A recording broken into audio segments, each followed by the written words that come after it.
Right, I've been spent the last 12 years trying to get Tony Blair and our leaders into court. Unsuccessfully, I'm afraid, but we're getting closer. So what I wanted to do tonight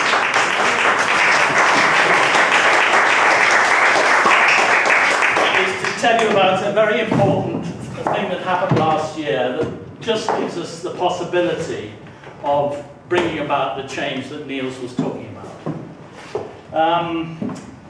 After years of obfuscation and deception by politicians and law enforcement authorities on both sides of the Atlantic, last year an event occurred that could prove the straw that breaks the camel's back. The Supreme Court ruled that the military activities of the British government are terrorism. Now that is a very, very important ruling. Now we need to take advantage of it.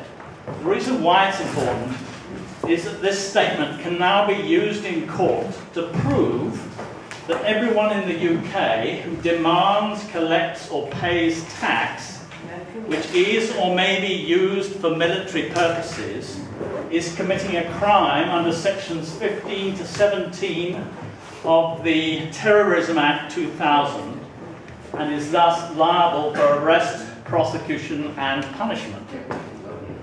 Now this is a very important issue, and on the back of this piece of blue paper I have written the law, and I would like to recommend to people to bone up on it, at least if you're clear about these articles in sections in the Terrorism Act. You'll realise how it applies to everybody in this country. Fundraising, item 15, number 3. A person commits an offence if he provides money or other property and knows or has reasonable cause to suspect that it will or may be used for the purposes of terrorism. That's paying tax. It is a criminal offence. Now, I'd just like to draw attention to section 19. This section applies where a person believes or suspects that another person has committed an offence under any of sections 15 to 18. The basis is belief or suspicion on information which comes to his attention. 2. The person commits an offence if he does not disclose to a constable, as soon as is reasonably practical, his belief or suspicion and the information on which it is based. Now that's a very important law.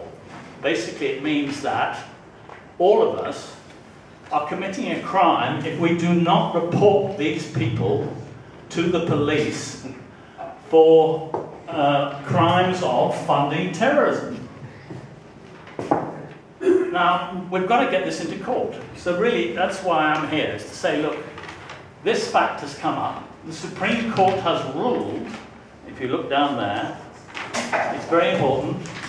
As a matter of ordinary language, the definition of terrorism would seem to cover any violence or damage to property if it is carried out with a view to influencing a government or IGO in order to advance a very wide range of causes.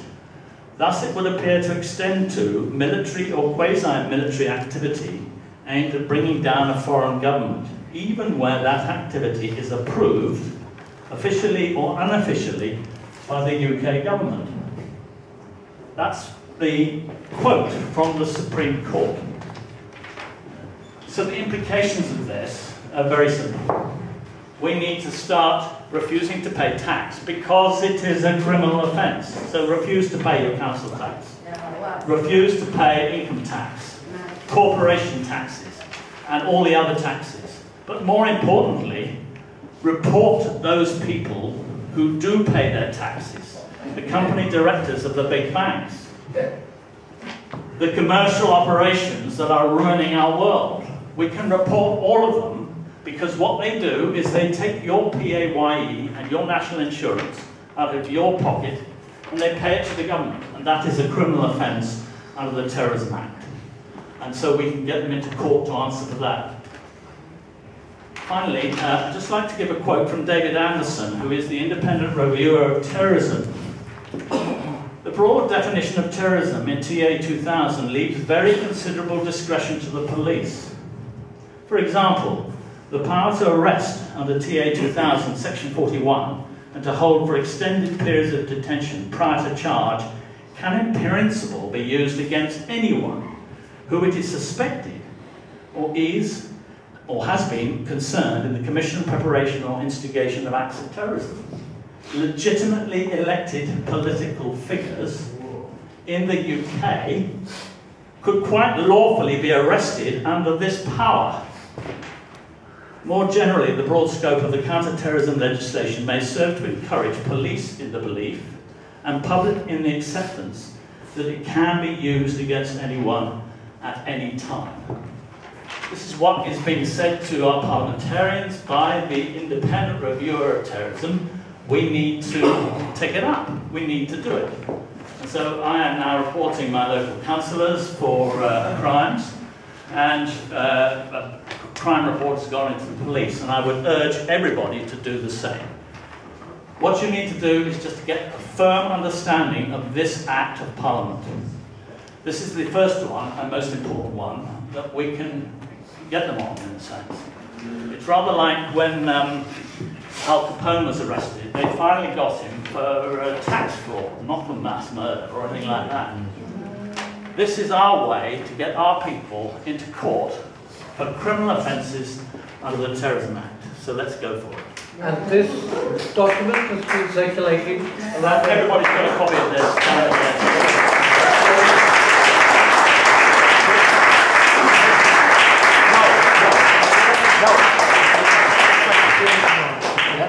I mean, it's the first time I've actually seen. Sorry. Take the mic. It's the first time I've seen Section 19, or actually understood that it could be used in that way. Under Section 15, I mean, obviously familiar with Tony Rourke and his action. I'm doing that as well with the BBC TV licence. And I've actually accused the people who are demanding money off me of, breaching Articles 1 and 2 of Section 15. There's also another section which is to do with foreknowledge, which potentially the BBC could be charged with having foreknowledge of Building 7 collapsing. But this is really interesting. The only thing I would say is, I mean, although my wife has put up a lot of stuff over 13 years, and then some, she is fine with me doing stuff for the BBC. But I mean, I'm a reflexologist, I work with vulnerable children. She's an occupational therapist, works with vulnerable children. It is scary when you step out and start doing things like withholding your council tax, because it would just completely kill any ability to make a livelihood. But 19 is really interesting to me, because that's going against other people without necessarily taking that stand, which puts you, potentially your ability to provide for your children at risk. Yes. Sorry. This makes it much easier. A lot of people over the years have found it scary to go to the police or try to make a citizen's arrest with Tony Blair or all the other things. But this makes it very simple. You write a letter saying, further to Section 19 of the Terrorism Act 2000, I want to report a criminal offence. And that's all you have to do, and send it to the police. It's a very simple, straightforward move. I'll put some example letters up on the website to enable people to do it. But do, please, let's start to do it all around the country. It's only when we raise hell will they start to pay attention. What's your website? Another question in the back. There's somebody at the back. Yeah.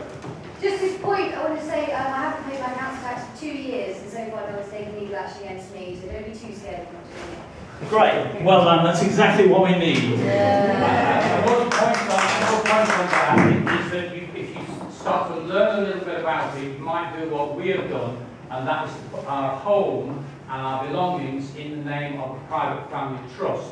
So it actually no longer belongs to us personally, so it can't be taken away from us. Very good, excellent idea. Recommend it to anybody. Okay? And one more. Oh, sorry. Can I just ask the name of the case that was prosecuted in the Supreme Court? Was it? It's actually written on the piece of paper. It's R versus Gull. The United Kingdom Supreme Court 64. Thanks. And do you know what the nature of the case was? Yes, it was a prosecution for terrorism. The government prosecute people in this country for terrorist actions and put them in prison. It's about time we reverse that process and put the government in prison.